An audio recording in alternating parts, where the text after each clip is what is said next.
Salut à tous, Loïc Ternisien, naturopathe énergéticien. Nous aimons vous faire découvrir les plantes médicinales de nos régions et aujourd'hui ce n'est pas une plante mais un arbre car nous allons parler des bienfaits du bouleau. Et pour tout savoir sur l'univers des plantes médicinales, n'oubliez pas de vous abonner à la chaîne.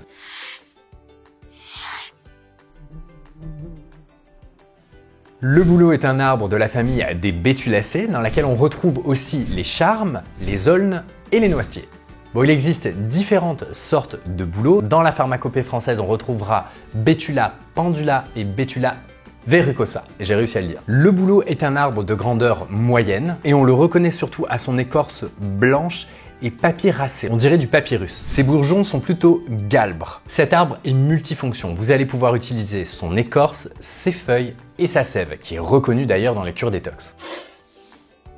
En fonction des années et donc de la température extérieure, on va récolter sa sève au début du mois de mars. La sève contient surtout des sucres, du glucose, du fructose et de nombreux oligo-éléments. Ces oligo-éléments vont varier en fonction de la région dans laquelle pousse le bouleau.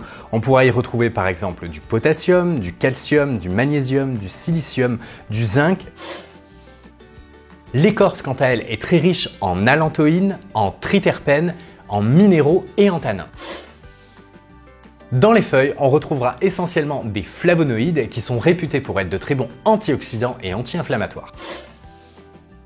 Même s'il y a des différences entre les parties que l'on va utiliser, donc la sève, la feuille ou l'écorce, on va quand même classer le bouleau dans les plantes dépuratives, diurétiques et sudorifiques. Si on prend les feuilles par exemple, les feuilles vont avoir une action détox, donc dépurative, mais son action est essentiellement ciblée sur les reins, donc au niveau de l'élimination, ce qui va être différent d'autres plantes qui peuvent travailler soit uniquement sur le foie, soit sur le foie et le rein. Elle entrera donc très bien en synergie avec une plante comme le chardon-marie par exemple, qui a une action plus spécifique au niveau du foie. Vous l'avez compris, donc sous l'action des molécules qui constituent la feuille de bouleau, eh bien les reins vont augmenter leur élimination de déchets, comme par exemple l'urée ou l'acide urique. Comme les feuilles ont un bel effet diurétique, eh bien on va les utiliser par exemple en cas d'œdème ou en cas d'hypertension.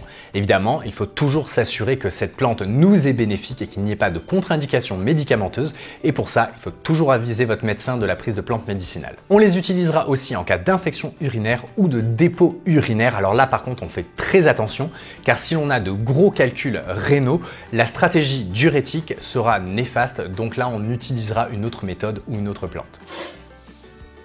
La sève, quant à elle, eh bien, on va surtout l'utiliser lors de la cure de détox de printemps. Elle est extrêmement minéralisante, ne va pas avoir les effets aussi intenses que peuvent avoir l'écorce ou les feuilles, mais elles sont intéressantes pour reminéraliser l'organisme et faciliter légèrement la détox et l'élimination. L'écorce, quant à elle, est un petit peu plus dépurative que les feuilles et bien entendu bien plus dépurative que la sève. C'est pourquoi on l'utilisera en cas de troubles cutanés. Comme vous le savez, on l'a déjà dit dans certaines vidéos, lorsque l'on a des troubles cutanés, eh bien on mettra l'accent sur la détox avec un travail en profondeur sur l'élimination au niveau du rein et au niveau du foie. L'écorce aura aussi des effets diurétiques et sudorifiques. Concernant son utilisation maintenant, eh bien vous pourrez utiliser le bouleau en interne ou en externe. On va commencer par l'externe.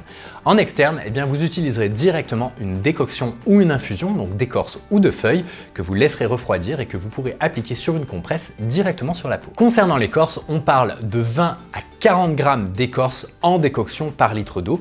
Et concernant les feuilles, eh bien on parle de 2 poignées de feuilles par infusion. À ce type de concentration, on utilisera uniquement cette infusion sur la peau. En interne maintenant, vous pourrez utiliser directement la feuille en infusion ou l'écorce en décoction. Pour l'infusion, on parle de 10 à 40 grammes de feuilles séchées par litre d'eau et on prendra 1 à 3 tasses de ce mélange par jour. Concernant la décoction, on parle d'1 cuillère à café d'écorce par tasse. N'oubliez pas que la décoction, c'est une infusion bien plus longue, donc on laisse frémir pendant entre 15 et 30 minutes en fonction de l'épaisseur de l'écorce. Quant à la sève, eh bien pour faire une détox, vous pourrez prendre un verre chaque matin à jeun pendant 21 jours, comme je l'explique dans mon livre Naturopathie, le guide saison par saison aux éditions Flammarion. Concernant les précautions et les interactions médicamenteuses, on évitera d'utiliser le bouleau chez les femmes enceintes et les femmes allaitantes.